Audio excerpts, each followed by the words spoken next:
한국이 G7에 들어갔습니다. 75년 만에 처음 열린 그 문 앞에서 일본이 미칠 지경이었습니다. 미군 첨단 무기의 73%가 한국 반도체 없이는 작동하지 않았습니다. 방산 수출 성장률 340%, 군사력 세계 5위.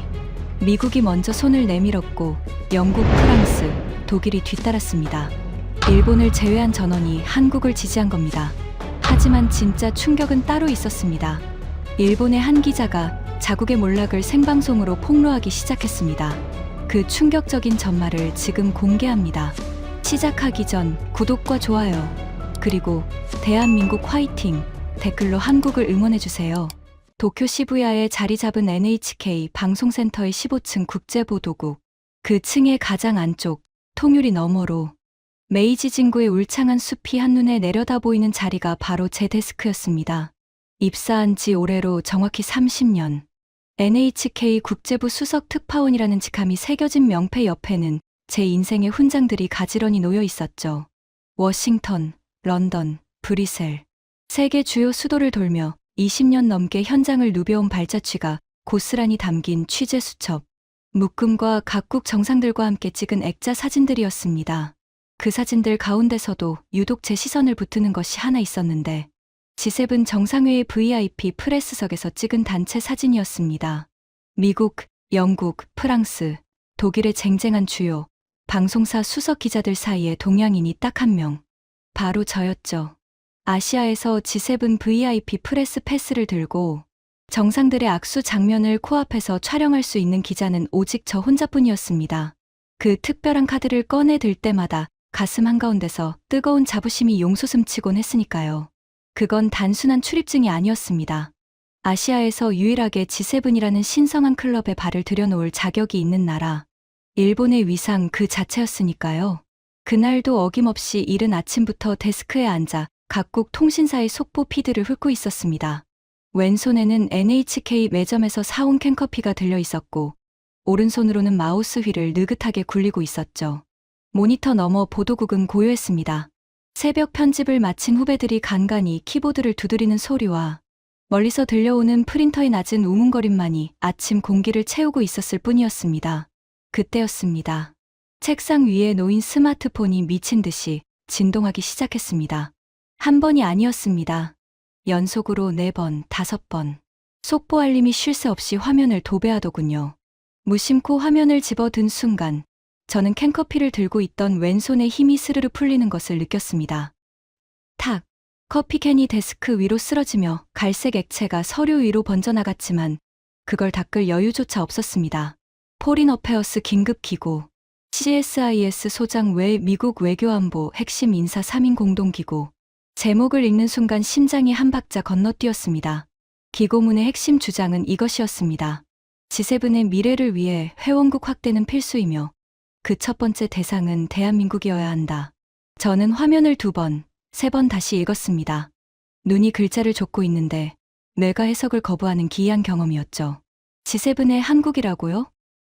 아시아에서 그 자리는 75년 동안 오직 저희 일본만의 것이었는데 감히 한국을 같은 테이블에 앉히자니요? 하지만 기고문에 이름을 올린 세 사람의 면면을 확인한 순간 콧방귀를 낄 수만은 없다는 사실을 깨달았습니다.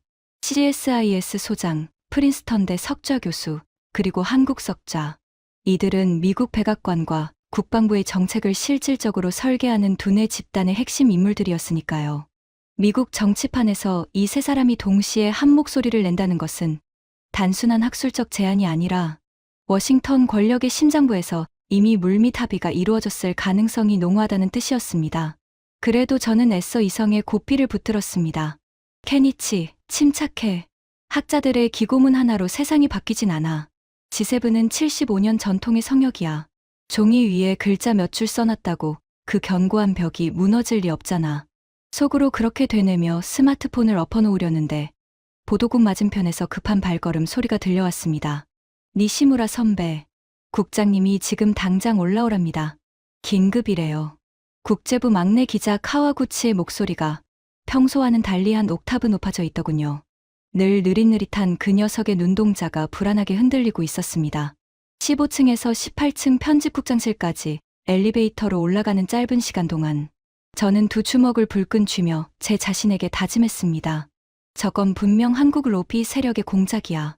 내가 직접 취재해서 실체를 밝혀주마. 30년 경력의 NHK 수석 특파원이까지 기고문 하나에 흔들릴 리가 있나. 편집국장 야마모토는 창을 등진 채 대형 모니터 3대가 동시에 돌아가는 자기 데스크 앞에 서 있었습니다. 세 화면 모두 같은 뉴스를 보여주고 있더군요. CNN, BBC, 프랑스 24점, 전 세계 주요 방송이 일제히 포린 어페어스 기고문을 속보로 다루고 있었습니다. 야마모토 국장의 이마에는 굵은 땀줄기가 번들거리고 있었고 넥타이 매듭은 반쯤 풀려 있었죠. 평소에 치밀하기로 유명한 그가 이런 모습을 보이는 건 제가 기억하는 한 처음이었습니다. 니시무라, 이거 심상치 않아. 워싱턴발 속보가 1시간 사이에 47건 쏟아졌어. 전부 한국 G7 관련이야. 야마모토 국장이 모니터를 손가락으로 가리키며 신경질적으로 말했습니다. 저는 창밖으로 시선을 돌렸습니다. 시부야 방향으로 빽빽하게 솟아오른 빌딩 숲 사이로 아침 햇살이 쏟아져 들어오고 있었죠. 아직까지는 평화로운 도쿄의 아침이었습니다. 하지만 그 햇살이 비추는 도시의 심장부에서 지금 이 순간에도 뭔가 거대한 것이 균열을 일으키고 있다는 불길한 예감이 등줄기를 타고 올라오는 것을 저는 외면할 수 없었습니다. 국장님, 과민 반응 아닙니까? 기고문 하나로 G7 판도가 바뀌진 않습니다. 저는 일부러 태연한 목소리를 만들어냈습니다. 야마모토 국장이 고개를 절레절레 흔들었습니다. 기고문만이 아니야. 오늘 새벽 미 국무부 정례 브리핑에서 한국 G7 가입 관련 질문이 3차례나 나왔는데 대변인이 한 번도 부정하지 않았어. 노 코멘트도 아니고 그냥 미소만 지었다는 거야. 그 말에 저는 속으로 살짝 긴장했지만 표정은 철저히 관리했습니다. 워싱턴 외교가에서 노 코멘트가 아닌 미소는 긍정에 가깝다는 것을 30년 경력에 저도 잘 알고 있었으니까요. 하지만 아직 결정적 증거는 없었습니다. 니시무라, 자네가 직접 가. 워싱턴.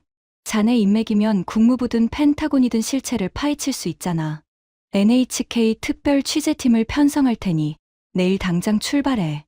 야마모토 국장의 지시에 저는 속으로 씩 웃었습니다. 오히려 잘 됐다고 생각했거든요.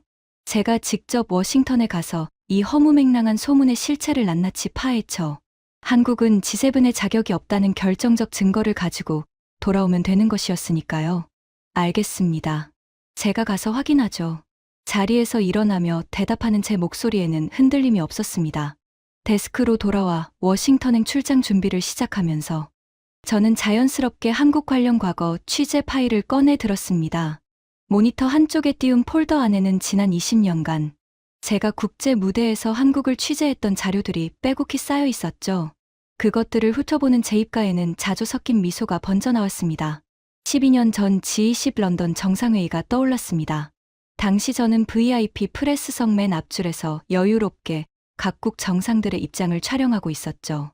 그때 프레스센터 일반석 한쪽 구석에서 한국 기자들이 목을 길게 빼고 이쪽을 훔쳐보던 모습이 선명하게 기억납니다.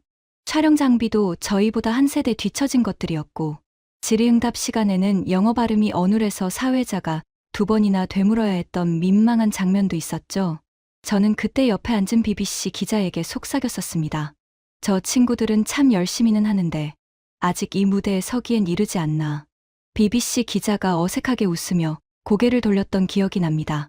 한국은 제 머릿속에서 늘 그런 존재였습니다. 열심히는 하지만 격이 다른 나라. 반도체 몇 개 잘 팔았다고 떠들어대지만 결국 일본의 핵심 소재가 없으면 공장 문을 닫아야 하는 조립국가. 새벽 배송이니 디지털 강국이니 하는 수식어들은 그저 화려한 포장지일 뿐. 속을 열어보면 알맹이가 없는 빈 선물 상자. 저는 그렇게 굳건히 믿고 있었습니다. 선배, 혹시 이거 보셨습니까? 카와구치가 조심스럽게 태블릿을 내밀었습니다. 화면에는 블룸버그 통신의 최신 분석 기사가 떠 있었죠. 제목이 눈에 박혔습니다. 아시아의 새로운 중심축, 한국이 G7 문을 두드리는 4가지 이유. 저는 태블릿을 밀어내며 퉁명스럽게 대꾸했습니다. 미국 언론이 한국 삼성 광고비 좀 받았나 보지. 블룸버그가 언제부터 이런 수준 낮은 기사를 쓰기 시작했어. 신경 쓸 가치도 없어. 하지만 선배, 기사 안에 펜타곤 관계자 인터뷰가 실명으로 카와구치가 말을 이으려는 것을 저는 손바닥을 펴들어 막아버렸습니다. 카와구치, 이건 내가 직접 워싱턴에 가서 확인할 문제야. 책상 물림 기자들의 기사 몇 개 읽고 호들갑 떨지 마.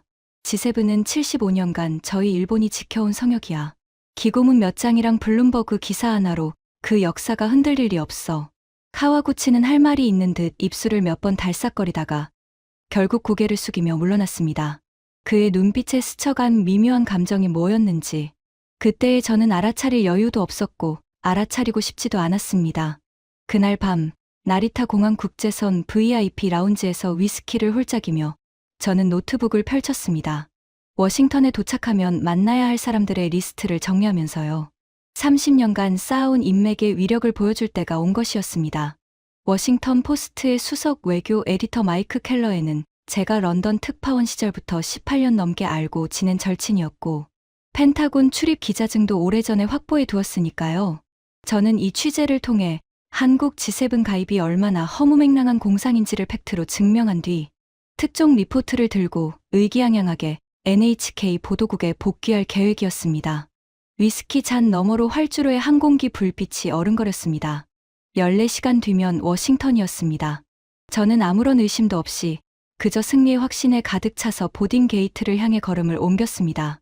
제가 워싱턴에서 마주하게 될 현실이 얼마나 잔인한 것인지, 그리고 그 진실이 30년간 쌓아올린 제 세계관을 어떻게 산산조각 낼 것인지는 꿈에도 모른 채 말입니다.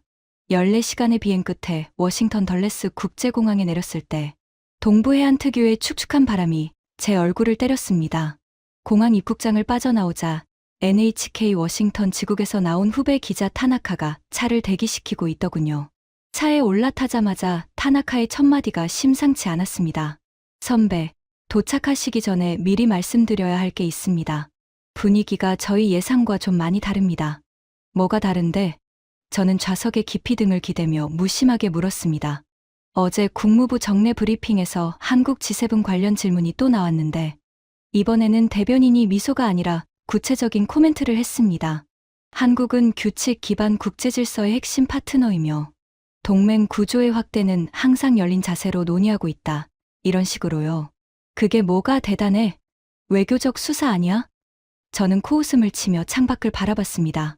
워싱턴 외곽의 고속도로를 따라 늘어선 관공서 건물들이 쌀쌀한 저녁 공기 속에 불빛을 밝히고 있었죠. 타나카가 잠시 망설이더니 입을 열었습니다. 그게요, 선배.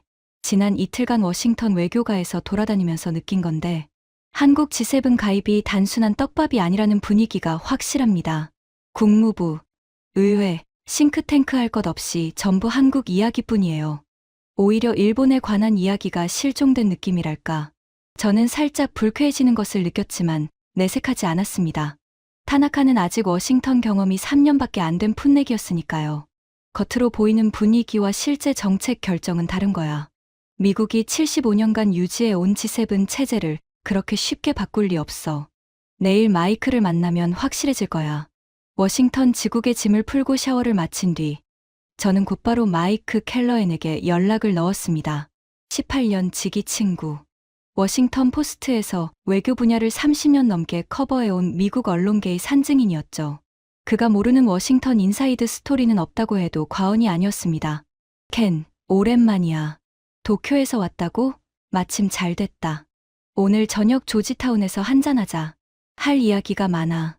전화기 너머로 들려오는 마이크의 목소리가 평소보다 무겁게 느껴졌지만 저는 반가운 마음에 크게 신경 쓰지 않았습니다. 조지타운의 오래된 스테이크하우스. 어두운 조명 아래 마호가니 테이블에 마주 앉자마자 마이크가 스카치 온더록을 주문했습니다. 그의 표정이 묘하게 근엄하더군요. 평소 같으면 농담을 던지며 시작할 텐데 오늘은 잔을 받아들고도 한참 동안 얼음이 녹는 소리만 듣고 있었습니다. 마이크, 단도직입적으로 묻겠어. 한국 G7 이야기 대체 어디까지가 진짜야? 저는 먼저 포문을 열었습니다. 기자의 본능이 친구에 대한 예의보다 앞섰으니까요. 마이크가 스카치를 한 모금 삼키고는 잔을 내려놓았습니다. 유리잔이 테이블에 닿는 또각 소리가 유난히 선명하게 들렸죠. 그가 제 눈을 정면으로 바라봤습니다. 18년 동안 수많은 특종을 함께 쫓으며 봐왔던 그 눈빛이 오늘은 처음으로 저를 향해 연민 비슷한 감정을 담고 있는 것 같았습니다. 켄, 나는 18년 동안 너한테 거짓말을 한 적이 없어. 오늘도 마찬가지야. 솔직하게 말할게.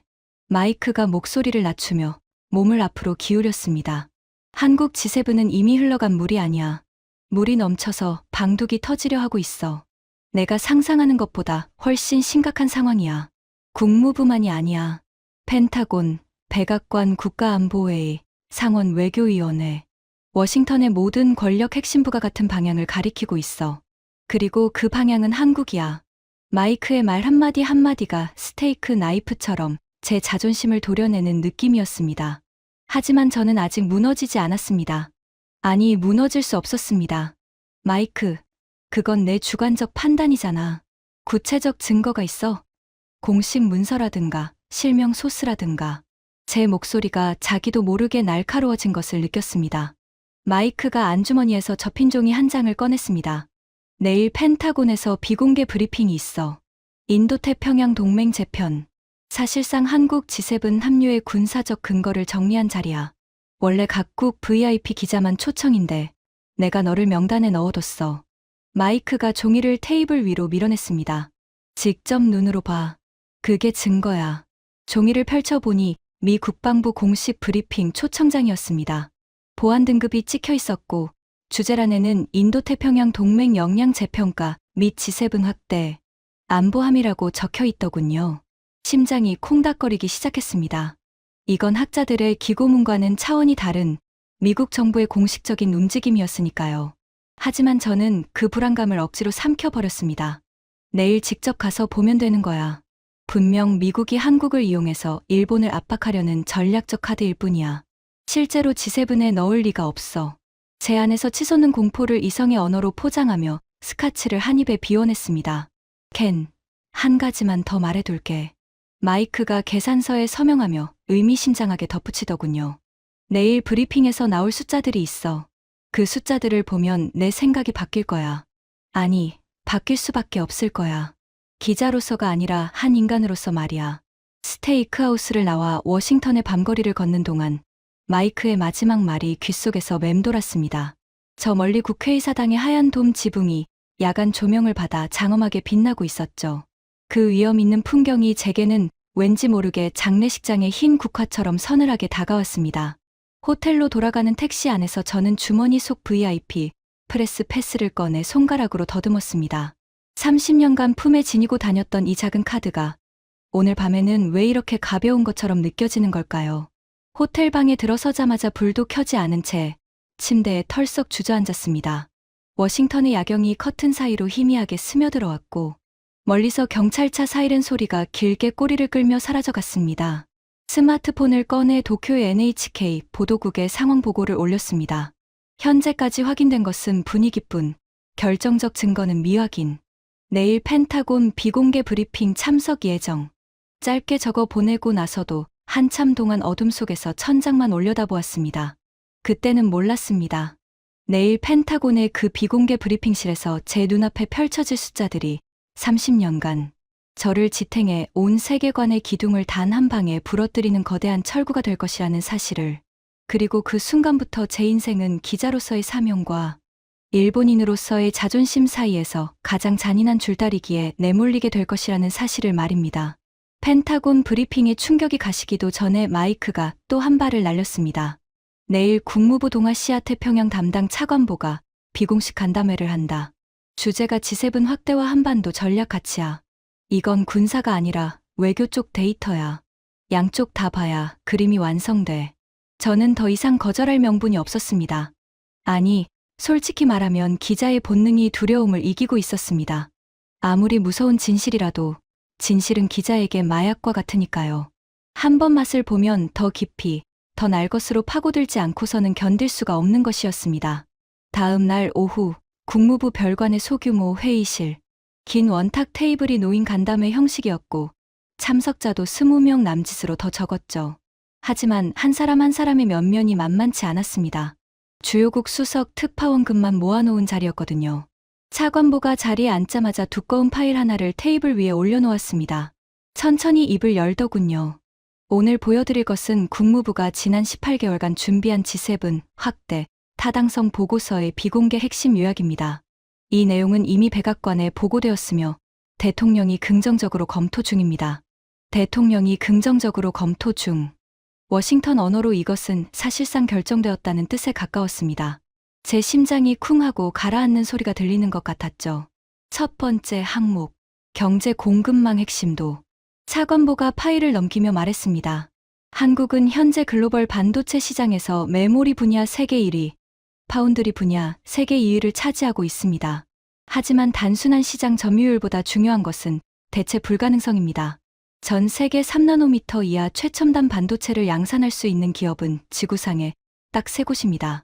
대만 TSMC, 한국 삼성전자, 그리고 격차를 두고 인텔. 이 셋 가운데 대만은 중국 리스크가 상존합니다. 인텔은 아직 양산 수율이 불안정합니다. 안정적이면서 대규모 양산이 가능한 두 번째 보험은 오직 한국뿐입니다. 차관보가 잠시 물을 마시고 다음 슬라이드를 넘겼습니다. 방산 수출 성장률. 그래프가 화면에 뜨자 회의실 곳곳에서 낮은 탄성이 흘러나왔습니다. 한국의 방산 수출 성장률이 지난 5년간 340% 증가한 것으로 나타났거든요. 세계 4위 방산 수출국. 그 바로 옆에 일본의 수치가 있었는데 마이너스 12%였습니다. 성장이 아니라 역성장이었죠.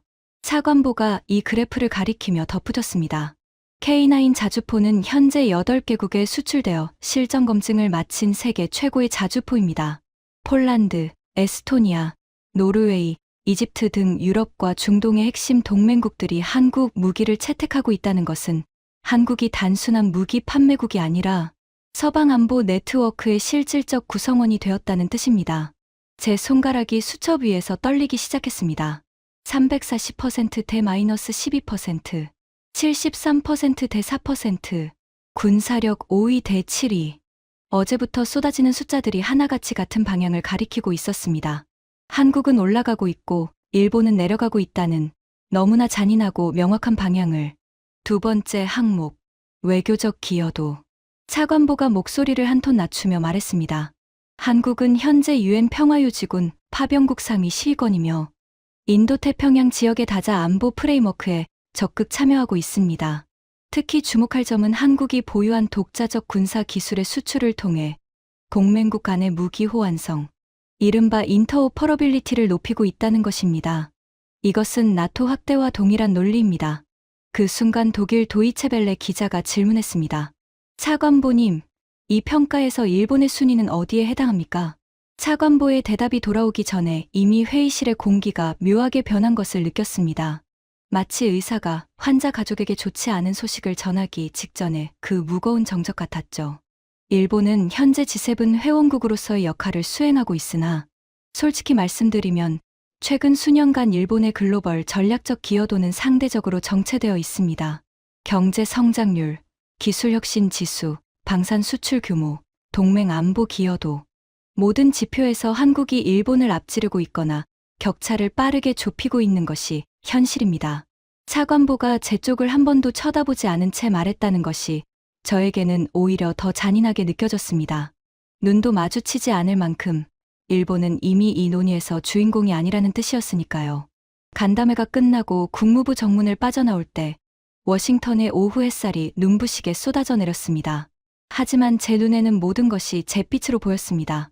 택시를 잡아 타고 호텔로 향하면서 저는 창밖을 멍하니 바라봤습니다. 워싱턴 기념탑의 뾰족한 꼭대기가 구름 한 점 없는 하늘을 찌르고 있었죠. 저 탑처럼 흔들림 없을 거라 믿었던 일본의 위상이 지금 이 순간 제 발밑에서 무너져 내리고 있다는 실감이 온몸을 감쌌습니다. 호텔 로비에서 엘리베이터를 기다리는데 스마트폰이 진동했습니다. NHK 도쿄의 야마모토 편집국장이었죠. 전화를 받자마자 국장의 급한 목소리가 쏟아졌습니다. 니시무라, 상황이 어떻게 되고 있어? 도쿄 외무성에서 아침부터 난리야. 한국 G7 가입이 미국 주도로 추진되고 있다는 정보를 외무성도 입수한 모양이야. 총리 관저까지 보고가 올라갔대. 취재 결과 뭐가 나왔어? 저는 잠시 말문이 막혔습니다. 국장님한테 뭘 보고해야 하는 거지? 펜타곤에서 확인한 73%, 국무부에서 들은 340%, 일본의 글로벌 기여도가 정체되어 있다는 미국 정부의 공식 평가.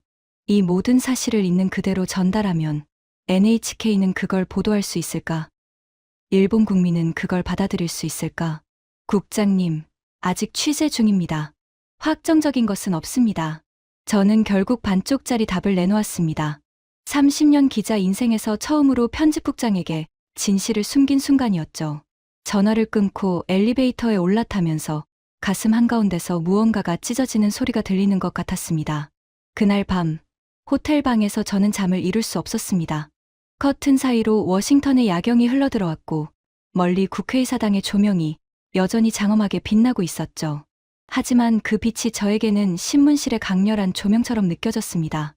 도망칠 곳 없는 진실이 사방에서 저를 에워싸고 있었으니까요.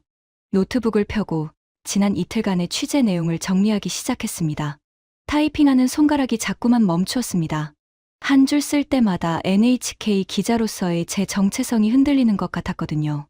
이것을 보도해야 하나? 보도하면 일본 국민에게 어떤 충격을 줄까? 하지만 보도하지 않으면 기자로서의 양심은? 그때 노트북 바탕화면 한쪽에 있는 오래된 사진 파일이 눈에 들어왔습니다. 아버지 사진이었습니다. 니시무라 료조. NHK 초대 해외 특파원. 1960년대에 NHK 최초로 워싱턴에 파견되어 일본 방송 역사의 세 장을 연 전설적인 기자였죠. 아버지는 30년 전 은퇴하셨고 5년 전에 돌아가셨습니다. 사진 속의 아버지는 젊은 시절 워싱턴 기자 시절의 모습이었습니다. 백악관 앞에서 마이크를 들고 환하게 웃고 있는 얼굴. 바로 이 도시에서, 바로 이 거리에서 아버지도 저와 같은 하늘을 올려다보았겠지요. 아버지 사진을 바라보는 순간 잊고 있던 기억 하나가 선명하게 떠올랐습니다. 초등학교 4학년 때였습니다. 아버지의 서재에서 함께 뉴스를 보고 있었죠. 그날 뉴스에서는 한국의 경제 성장에 대한 특집이 나왔던 것 같습니다. 아버지가 화면을 보며 중얼거렸어요. 저 나라는 무섭다. 배고픔을 아는 나라는 일단 달리기 시작하면 멈추지 않거든. 제가 물었습니다. 아버지, 일본이 훨씬 잘 사는 나라 아니에요? 우리가 진리 없잖아요. 아버지가 저를 내려다보시며 쓸쓸하게 웃었습니다. 그 웃음의 의미를 그때는 이해하지 못했죠. 아버지가 말씀하셨습니다. 케니치, 기자는 진실의 하인이다. 국가의 하인이 아니야. 아버지는 잠시 말을 멈추고 창밖을 바라보셨습니다. 정원에 심어진 단풍나무 잎사귀가 바람에 흔들리고 있었죠. 그러고는 다시 저를 바라보시며 이렇게 덧붙이셨습니다. 언젠가 일본의 불리한 진실을 마주할 날이 올 거다. 그날이 내가 진짜 기자인지 아닌지를 결정하는 순간이야. 기자가 진실을 외면하는 순간, 그 사람은 더 이상 기자가 아니야. 그냥 정부의 확성기일 뿐이지.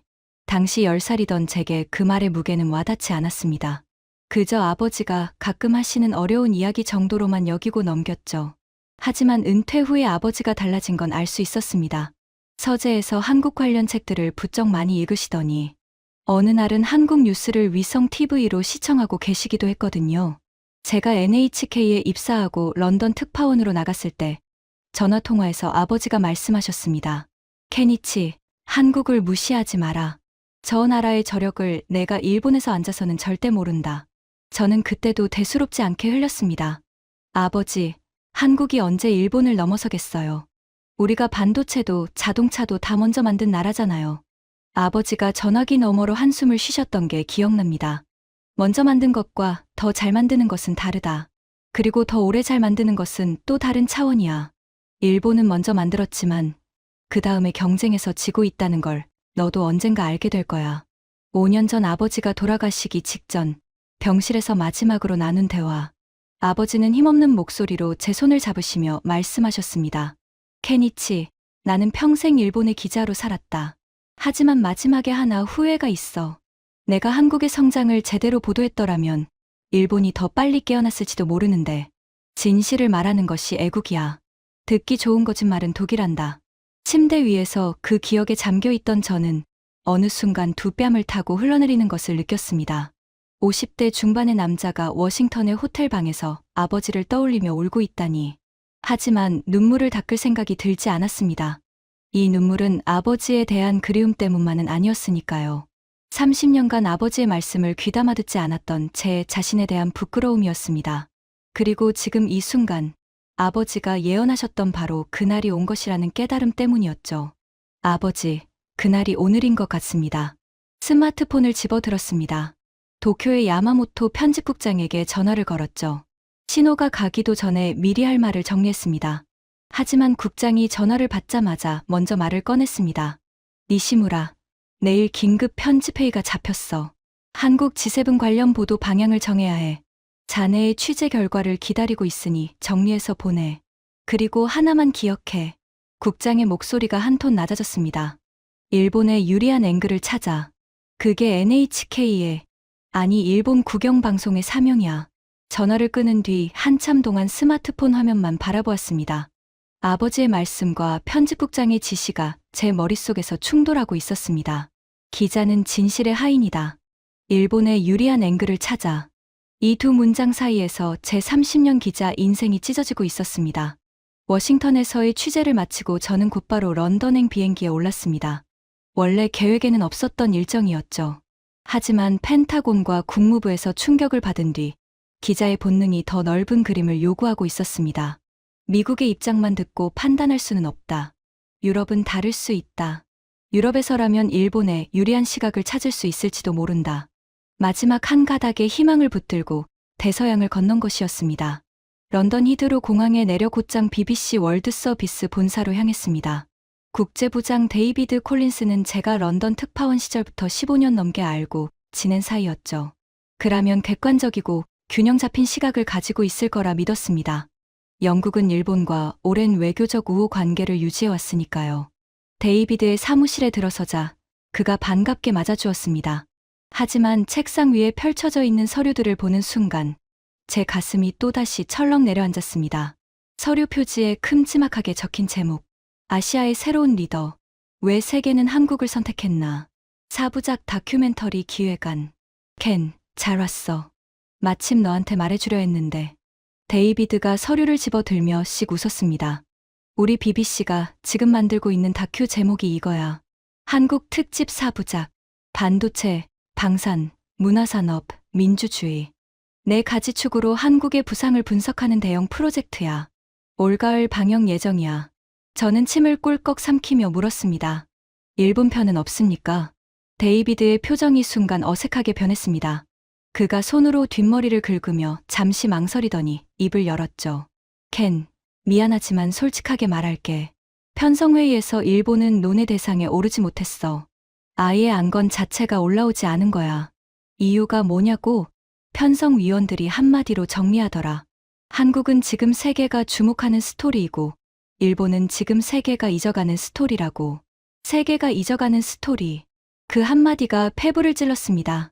BBC가 일본을 다큐 소재로조차 고려하지 않는다는 것은 국제사회에서 일본의 존재감이 어떤 수준인지를 가장 잔인하게 보여주는 증거였으니까요.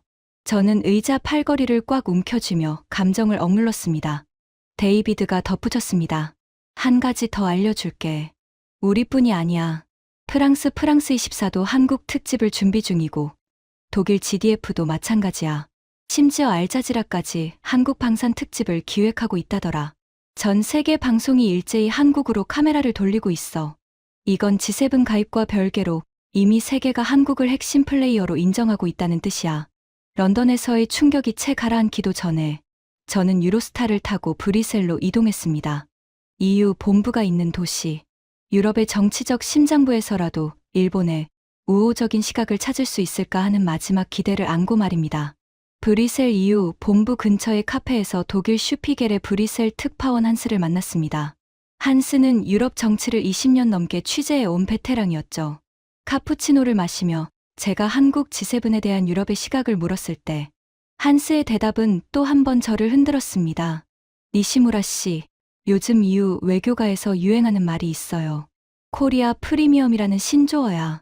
한국과 파트너십을 맺으면 경제적으로도 안보적으로도 프리미엄 효과가 있다는 거죠. 한스가 카푸치노 거품을 후 불며 말했습니다. 다음 주 EU 정상회의에서 한국과의 전략적 파트너십 격상이 정식 의제로 올라요. G7과는 별도로 EU 자체적으로 한국을 특별 전략 파트너로 격상하겠다는 거예요. 사실상 G7 합류의 유럽판이라고 보면 됩니다. 저는 가슴이 답답해져서 커피잔을 내려놓았습니다. 이게 일본 외무성에는 사전 통보가 됐습니까?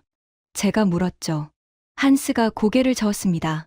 제가 아는 한 일본에는 별도의 사전 협의가 없었던 것으로 압니다. 니시무라 씨, 기분 나쁘게 들릴 수 있지만 솔직히 말할게요. 브뤼셀에서 일본은 지금 의제에 올라오는 나라가 아닙니다. 모든 논의의 중심에는 한국이 있어요.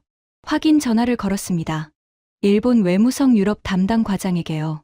전화기 너머로 들려온 대답은 절망적이었습니다. 저희도 방금 알았습니다. 사전 통보도 없었습니다. 지금 외무성 전체가 비상입니다. 목소리가 떨리고 있더군요. 일본 외교의 최전선이 이렇게 무력하게 무너지고 있다니.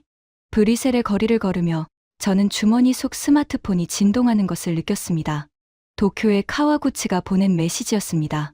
선배, 죄송합니다. 저도 독자적으로 취재를 좀 해봤습니다. 도쿄 주재 각국 대사관을 돌아다녀 봤는데 선배가 워싱턴과 유럽에서 확인하신 것과 같은 이야기를 듣고 있습니다.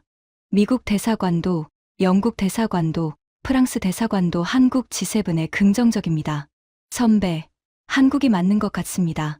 정말 죄송합니다. 카와구치의 메시지를 읽는 손이 부들부들 떨렸습니다. 죄송합니다라니. 32살짜리 후배가 57살 선배한테 진실을 전하면서 미안하다고 사과하고 있는 이 상황이 얼마나 비극적인지 카와구치 본인은 알까요? 아니, 미안해야 할 사람은 카와구치가 아니라 접니다. 30년간 세계를 취재하면서도 한국의 진짜 모습을 한 번도 제대로 보려 하지 않았던 저 자신이야말로 사과해야 할 사람이었으니까요. 브뤼셀 그랑플라스 광장의 금빛 건물들이 저녁 조명에 반짝이고 있었습니다. 중세부터 이어져 온 유럽 상업의 중심지. 수백 년간 세계를 주도해 온 유럽이 지금 아시아의 새로운 강자로 한국을 지목하고 있다는 현실. 그리고 그 흐름에서 일본은 이미 빠져 있다는 현실. 광장의 아름다운 야경이 제 눈에는 장례식장의 화환처럼 보였습니다. 브뤼셀에서 도쿄로 돌아온 것은 딱 하루였습니다. NHK 보도국에서 긴급 편집회의가 열렸고 야마모토 편집국장이 저를 다시 불렀죠. G7 정상회의가 다음 주 캐나다에서 열린다. 자네가 직접 현장 취재를 총괄해. 그리고 보도 톤은 내가 정한다. 일본에 불리한 내용은 최소화하고 한국 G7 가입이 아직 확정되지 않았다는 점을 강조해. 국장님, 하지만 제가 워싱턴과 유럽에서 확인한 바로는 저는 입을 열었지만 야마모토 국장이 손을 들어 제지했습니다. 이시무라, 자네는 취재를 해. 보도 방향은 내가 정한다. 이건 명령이야. 국장의 눈빛이 차가웠습니다. 그 눈빛에서 저는 아버지의 경고를 떠올렸습니다. 기자가 진실을 외면하는 순간 그 사람은 더 이상 기자가 아니야. 그냥 정부의 확성기일 뿐이지. 캐나다 G7 정상회의 프레스센터에 도착한 것은 회의 이틀 전이었습니다. 하늘은 캐나다의 초여름답게 투명하게 맑았고 로키 산맥에서 불어오는 바람이 상쾌했죠. 하지만 프레스센터에 발을 들여놓는 순간 상쾌함은 온데간데 없이 사라졌습니다. 프레스센터의 좌석 배치가 완전히 달라져 있었습니다.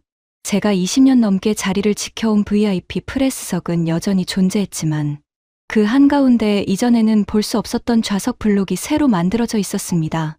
대한민국 프레스단이라고 적힌 명패가 VIP석 정중앙에 놓여 있었죠. 과거에 일반석 구석에서 목을 빼고 이쪽을 훔쳐보던 한국 기자들이 이제 VIP석의 한복판에 자리 잡은 것이었습니다. 제 자리는 아직 있었습니다. 하지만 과거에는 맨 앞 중앙이었던 NHK 좌석이 이번에는 한 줄 뒤, 그것도 가장자리로 밀려나 있더군요.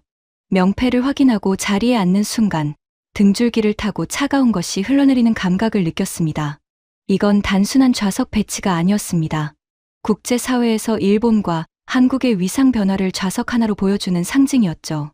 카메라맨 사토가 장비를 설치하면서 주변을 둘러보더니 속삭였습니다. 선배, 한국 기자단 규모가 장난이 아닙니다. 저희 NHK팀이 5명인데 한국 방송사들 합치면 30명은 넘어 보여요. 장비도 죄다 최신형이고. 사토의 말에 저는 고개를 돌려 한국 프레스 블록을 바라봤습니다. 젊고 활기찬 한국 기자들이 능숙한 영어로 각국 기자들과 대화를 나누고 있었습니다. 12년 전 G20에서 구석에서 어눌한 영어로 질문하던 그 모습은 어디에도 없었습니다. 완전히 다른 사람들이었죠. 그리고 정상회의 첫날, 각국 정상들이 프레스센터 앞 레드카펫을 통해 입장하는 장면을 취재하게 되었습니다. 그 순간을 저는 평생 잊지 못할 것입니다. 한국 대통령이 가장 먼저 레드카펫의 모습을 드러냈을 때 미국 대통령이 직접 앞으로 나와 손을 잡았습니다. 두 정상이 나란히 카펫 위를 걸었고 양쪽에 도열한 경호원들이 경례를 했죠. 카메라 플래시가 폭풍처럼 쏟아졌습니다. 프레스센터의 기자들이 일제히 일어서서 촬영했고 각국 방송이 이 장면을 생중계하고 있었습니다. 그 바로 뒤에 영국 총리가 한국 대통령에게 다가가 포옹했습니다. 프랑스 대통령이 한국 대통령의 어깨를 두드리며 활짝 웃었고 독일 총리가 악수를 청하며 무언가를 귓속말로 전했습니다. 캐나다 총리는 한국 대통령을 자기 바로 옆자리로 안내했죠. G7 역사상 초청국 정상이 이런 대접을 받는 것은 처음이었습니다. 그리고 일본 총리가 입장했습니다. 레드카펫 끝에서 홀로 걸어 나왔습니다. 먼저 다가와 악수를 청하는 정상이 한 명도 없었습니다. 일본 총리는 어색한 미소를 지으며 빈 의자를 향해 걸었고 카메라 플래시는 이미 한국 대통령에게로 옮겨간 뒤였습니다. 그 대비, 그 잔인할 정도로 선명한 대비를 카메라에 담으면서 제 손이 떨리기 시작했습니다. 카메라맨 사토가 옆에서 속삭였습니다. 선배, 이거 찍어야 합니까? 찍으면 일본이 어떻게 됩니까? 저는 떨리는 목소리로 대답했습니다. 찍어. 전부 다 찍어. 그것이 기자가 해야 할 일이었으니까요. 아무리 진실이 잔인해도 카메라를 내리는 것은 기자가 아닌 겁쟁이의 선택이었으니까요. 하지만 촬영을 마치고 프레스센터 뒤편의 흡연실로 나왔을 때 저는 담배를 꺼내 들었다가 손이 너무 떨려서 라이터를 3번이나 떨어뜨렸습니다. 주머니에서 VIP 프레스 패스를 꺼내 바라봤습니다. 30년간 저의 자부심이었던 이 카드. 아시아에서 유일하게 G7의 왕관을 쓴 나라의 기자라는 증명서. 하지만 오늘, 이 순간, 이 카드는 더 이상 왕관이 아니었습니다. 그것은 과거의 유물이었고 조만간 골동품 가게에나 놓일 기념품이 될 운명이었죠. 흡연실 창문 너머로 캐나다의 드넓은 하늘이 펼쳐져 있었습니다. 저 하늘 아래에서 지금 이 순간에도 세계의 질서가 다시 쓰이고 있었습니다. 그리고 그 새로운 질서의 중심에는 일본이 아닌 한국이 서 있었죠. 스마트폰에 도쿄 편집국장의 메시지가 떠 있었습니다. 보도 방향 확정. 한국 G7 초청 관련 NHK는 한국의 자격 미달과 절차적 문제점을 중심으로 보도할 것. 일본의 역할과 위상 강조. 니시무라. 이 방향으로 원고 준비하라. 메시지를 읽고 또 읽었습니다. 그리고 스마트폰을 주머니에 넣은 뒤 한참 동안 하늘만 올려다보았습니다. 아버지의 목소리가 귓가에 맴돌았습니다. 기자는 진실의 하인이다. 국가의 하인이 아니야. 내일이면 G7 공동선언문이 발표됩니다. 그리고 그 순간 저는 생방송 카메라 앞에 서야 합니다. NHK의 수석 특파원으로서 30년 기자 경력의 무게를 어깨에 진 채로 편집국장의 지시대로 일본에 유리한 원고를 읽을 것인가? 아니면 아버지의 유언대로 진실을 말할 것인가? 제 인생에서 가장 긴 밤이 시작되고 있었습니다. 다음 날 아침, 캐나다의 하늘은 유리처럼 맑았습니다. 하지만 제 머릿속은 뇌우가 몰아치는 것 같았죠. 밤새 한숨도 자지 못했습니다. 호텔 침대 위에 노트북과 수첩과 취재 자료가 어지럽게 널려 있었고 스마트폰에는 야마모토 편집국장의 지시 메시지가 읽지 않은 채 3통이나 쌓여 있었습니다. 전부 같은 내용이었죠. 보도 방향 확인했나? 원고 준비됐나? 일본의 유리한 앵글로 가라. 샤워를 하고 양복을 입고 넥타이를 매는 동안에도 거울 속에 제 눈은 어젯밤과 달라진 것이 하나도 없었습니다. 충혈된 두 눈.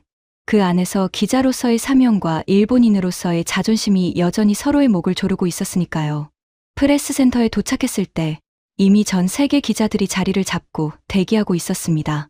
오늘은 G7 공동선언문이 발표되는 날이었거든요.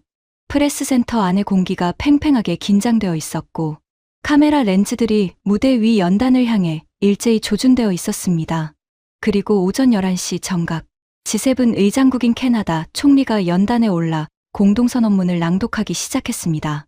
처음 몇 문단은 기후변화, 무역, 디지털 전환 등 예상 가능한 주제들이었죠. 하지만 중반부에 접어들었을 때 캐나다 총리의 목소리가 한 톤 높아지면서 새로운 문단을 읽기 시작했습니다. 우리 G7 정상들은 인도태평양 지역의 평화와 안정, 그리고 규칙 기반 국제질서의 강화를 위해 대한민국의 G8 정식 합류를 환영합니다. 대한민국은 민주주의, 기술혁신, 경제적 역동성, 그리고 글로벌 안보 기여에 있어 G8의 핵심 구성원으로서의 자격을 충분히 갖추고 있습니다. 프레스센터가 순간적으로 고요해졌다가 폭발하듯 술렁이기 시작했습니다. G8이라는 단어가 공식 문서에 등장한 것입니다. 한국의 합류가 아니라 G8으로의 확대. 이것은 한국을 추가하는 수준이 아니라 G7이라는 클럽 자체를 재편하겠다는 선언이었죠. 저는 수첩에 적고 있던 펜이 멈추는 것을 느꼈습니다. 주변의 소음이 물속에 잠긴 것처럼 웅웅거리며 멀어졌고 눈앞에 연단만이 선명하게 초점이 맞추어져 있었습니다. 캐나다 총리의 낭독이 이어졌습니다. 특히 반도체, 방위산업, 클린에너지 분야에서의 대한민국의 글로벌 리더십은 G8 체제의 실효성을 근본적으로 강화할 것으로 기대합니다. 우리는 대한민국과 함께 더 강하고 더 회복탄력적인 민주주의 동맹을 구축해 나갈 것입니다. 그 순간 미국 대통령이 자리에서 일어나 한국 대통령에게 악수를 청했습니다. 한국 대통령이 일어서자 영국 총리가, 프랑스 대통령이, 독일 총리가 차례로 일어났습니다. 서 있는 정상들이 한국 대통령을 둘러싸며 박수를 치기 시작했죠. 카메라 플래시가 기관총처럼 연사되었습니다. 일본 총리만이 의자에 앉아 있었습니다. 일어서지도 못하고 박수를 치지도 못하는 표정. 외교적 미소를 유지하려 애쓰고 있었지만 굳은 입꼬리와 경직된 어깨가 그의 내면을 그대로 드러내고 있었습니다. 프레스센터의 기자들이 일제히 촬영 버튼을 눌렀습니다. 이 장면은 내일 아침 전 세계 신문의 일면을 장식할 것이 분명했죠. 역사적 순간. G7에서 G8으로 75년 만의 변화. 그리고 그 변화의 주인공은 한국이었습니다. 저도 카메라맨 사토에게 고개를 끄덕였고 사토는 묵묵히 모든 장면을 담았습니다. 각국 정상들의 축하 악수도, 한국 대통령의 환한 미소도, 그리고 혼자 앉아있는 일본 총리의 외로운 뒷모습도. 촬영을 마치고 프레스센터 옆 대기실로 돌아왔을 때 스마트폰이 미친 듯이 울리고 있었습니다. 야마모토 편집국장이었죠. 니시무라, 지금 즉시 생방송 준비해. NHK 특보로 나간다. 원고는 내가 보낸 대로 읽어. 한국 G7 합류가 절차적으로 문제가 있다는 점, 일본의 G7 위상은 변함이 없다는 점을 강조해. 절대 한국을 추켜 세우는 톤으로 가면 안 돼. 알겠나? 저는 전화기를 귀에 대고 한참 동안 침묵했습니다. 편집국장이 보낸 원고 파일을 열어봤습니다. 거기에는 제가 지난 2주간 눈으로 보고 귀로 듣고 가슴으로 확인한 모든 진실과 정반대되는 내용이 적혀 있었습니다. 한국의 G8 합류는 절차적 정당성이 부족하며 성급한 결정이다. G7의 기존 회원국인 일본의 위상과 역할은 변함이 없다. 이런 식이었죠. 펜타곤에서 확인한 73%는 어디에도 없었습니다. 국무부에서 들은 340% 방산 수출 성장률도 없었습니다. BBC가 한국 특집 4부작을 만들면서 일본은 편성 논의에도 오르지 못했다는 사실도 없었습니다. 유럽이 한국을 전략적 파트너로 격상하면서 일본에는 사전 통보조차 하지 않았다는 현실도 없었습니다. 그 모든 진실이 깨끗하게 지워진 원고였습니다. 저는 원고 파일을 닫았습니다. 그리고 잠시 눈을 감았죠. 어둠 속에서 아버지의 얼굴이 떠올랐습니다. 기자는 진실의 하인이다. 국가의 하인이 아니야. 진실을 말하는 것이 애국이야. 듣기 좋은 거짓말은 독이란다. 눈을 떴습니다. 결심이 섰습니다. 국장님, 제 목소리는 뜻밖에도 잔잔했습니다. 마치 오랜 고민 끝에 마침내 평화를 찾은 사람의 목소리처럼요. 저는 30년간 NHK의 기자였습니다. 일본의 기자였습니다. 하지만 오늘, 이 순간부터 저는 진실의 기자가 되겠습니다. 전화기 너머에서 야마모토 국장의 목소리가 날카롭게 돌아왔습니다. 니시무라, 지금 뭐 하는 짓이야? 원고대로 읽어. 이건 명령이다. 죄송합니다, 국장님. 하지만 30년 경력을 걸고 말씀드립니다. 진실을 숨기는 것은 보도가 아닙니다. 저는 전화를 끊었습니다. 그리고 스마트폰을 주머니에 넣고 생방송 카메라가 기다리는 프레스센터로 걸어갔습니다. NHK 특보. 생방송 카메라에 빨간 불이 켜졌습니다. 카메라 렌즈가 저를 향했고 이어폰 너머로 도쿄 앵커의 목소리가 들려왔습니다. 캐나다 G8 정상회의 현장에 나가 있는 니시무라 케니치 수석 특파원을 연결합니다. 니시무라 기자, 현장 분위기를 전해주시죠. 저는 심호흡을 했습니다. 한 번, 두 번. 손에 들려 있어야 할 편집국장의 원고는 없었습니다. 대신 빈손이었죠. 30년간 현장에서 단련된 기자의 입과 2주간의 취재로 확인한 팩트만을 무기로 카메라 앞에 선 것이었습니다. 시청자 여러분, 저는 NHK 국제부 수석 특파원 니시무라 케니치입니다. 지금 이 자리에서 30년 기자 경력을 걸고 전 세계가 그리고 일본 국민이 반드시 알아야 할 진실을 말씀드리겠습니다. 이어폰 너머로 도쿄 스튜디오가 술렁이는 소리가 들렸습니다. 원고와 다른 멘트가 나오고 있다는 것을 편집국이 감지한 것이었죠. 하지만 생방송이었습니다. 멈출 수 없었습니다. 오늘 이곳에서 발표된 공동선언문을 통해 대한민국이 G8의 정식 회원국으로 합류했습니다. 이것은 75년 G7 역사상 처음 있는 일이며 국제 질서의 판도가 바뀌는 역사적 사건입니다. 도쿄 스튜디오에서 누군가 소리치는 것이 이어폰으로 새어 들어왔습니다. 하지만 저는 멈추지 않았습니다. 저는 지난 2주간 워싱턴, 런던, 브뤼셀을 직접 돌며 이 결정의 배경을 취재했습니다. 그리고 하나의 명확한 결론에 도달했습니다. 한국의 G8 합류는 우연이 아닙니다. 한국은 이 자격을 충분히 갖추고 있으며 국제사회가 이를 인정한 것은 지극히 합리적인 결정입니다. 제가 확인한 핵심 사실을 말씀드리겠습니다. 현재 미군의 첨단 무기 체계를 구동하는 핵심 반도체의 73%가 한국에서 공급되고 있습니다. 세계 최강의 군대가 전투력의 4분의 3을 한국 기술에 의존하고 있는 것입니다. 한국의 방산 수출은 지난 5년간 340% 성장하여 세계 4위 방산 수출국에 올랐습니다. K9 자주포를 비롯한 한국 무기가 유럽과 중동의 핵심 동맹국들에 배치되면서 한국은 서방 안보 네트워크의 실질적 구성원이 되었습니다.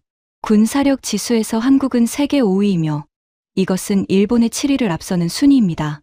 한국은 사거리 3,000km의 현무 탄도 미사일을 보유하고 있으며 독자적인 3,000톤급 잠수함과 스텔스 전투기 개발을 진행하고 있습니다. 카메라 렌즈 너머로 프레스 센터의 각국 기자들이 저를 지켜보고 있는 것이 느껴졌습니다. 일본 기자가 일본의 현실을 생방송으로 전하고 있는 이 장면이 아마도 내일 또 하나의 뉴스가 될 것이라는 것을 알고 있었습니다. 시청자 여러분, 저는 30년간 G7을 취재하면서 이 자리가 일본의 특권이라고 믿어왔습니다. 아시아에서 유일하게 G7에 속한 나라의 기자라는 자부심으로 살아왔습니다. 하지만 그 자부심은 실력이 아니라 관성이었습니다. 우리가 달라지지 않는 동안 한국은 묵묵히 뛰고 있었습니다. 반도체를 깎고 미사일을 만들고 자동차를 수출하고 세계 무대에서 존재감을 키워갔습니다. 21번 고르고 마지막 말을 이었습니다. 한국의 G8 합류는 한국만의 승리가 아닙니다. 이것은 끊임없이 노력하고 준비하는 나라가 결국 인정받는다는 인류 보편의 진실을 증명하는 사건입니다. 그리고 우리 일본도 이 현실을 직시하고 새로운 각오로 다시 일어서야 합니다. 과거의 영광에 안주하는 것이 아니라 한국처럼 두려움 없이 미래를 향해 달려야 합니다. 진실을 외면하는 것은 비겁함이지만 진실을 마주하고 다시 일어서는 것은 용기입니다. 저는 일본이 그 용기를 가진 나라라고 믿습니다. 이상 캐나다 현장에서 NHK 니시무라 케니치였습니다. 카메라의 빨간 불이 꺼졌습니다. 저는 카메라 앞에 선 채로 잠시 동안 미동도 하지 않았습니다. 온몸에 힘이 빠져나가는 것 같았지만 동시에 30년간 어깨를 짓누르고 있던 무언가가 벗겨져 나가는 해방감이 밀려왔습니다. 이어폰 너머로 도쿄 스튜디오가 완전한 침묵에 빠져 있었습니다. 아무도 말을 하지 않았죠. 그 침묵이 분노인지 경악인지 감동인지 저는 알 수 없었습니다. 프레스 센터를 빠져나오는데 한국 기자단이 조용히 제 앞을 가로막았습니다. 한국 공영방송의 수석 특파원이 제게 손을 내밀더군요. 니시무라 기자님, 대단한 용기였습니다. 그의 눈이 붉어져 있었습니다. 저도 그의 손을 잡았습니다. 두 사람의 악수가 길었습니다. 서로의 손에서 전해지는 온기가 수만 가지 말보다 더 많은 것을 전하고 있었으니까요. 카메라맨 사토가 곁에 다가와 아무 말 없이 제 어깨를 두드렸습니다. 고개를 돌리니 그의 눈에도 물기가 어려 있더군요. 선배, 지금 촬영한 거 포함해서 전부 보존 처리해뒀습니다. 사토가 낮은 목소리로 말했습니다. 무슨 일이 있어도 이 영상은 남아있을 겁니다. 호텔로 돌아와 스마트폰을 확인하니 야마모토 편집국장의 부재중 전화가 12통, 문자가 7통이었습니다. 하나도 열어보지 않았습니다. 대신 워싱턴의 마이크에게 짧은 메시지를 보냈죠. 진실을 보도했어. 어떻게 되든 후회는 없다. 마이크의 답장이 왔습니다. 켄, 너는 오늘 진짜 기자가 됐어. 내 아버지가 자랑스러워하실 거야.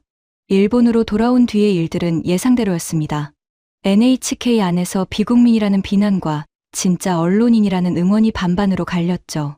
편집국장 야마모토는 격노했고 저에 대한 징계 논의가 시작되었습니다. 하지만 동시에 제 생방송 보도가 일본 SNS에서 실시간 검색어 1위에 올랐고 해외 언론들이 일본 기자의 용기라는 제목으로 이 사건을 보도하기 시작했습니다. 워싱턴 포스트의 마이크가 쓴 칼럼 제목은 이랬죠.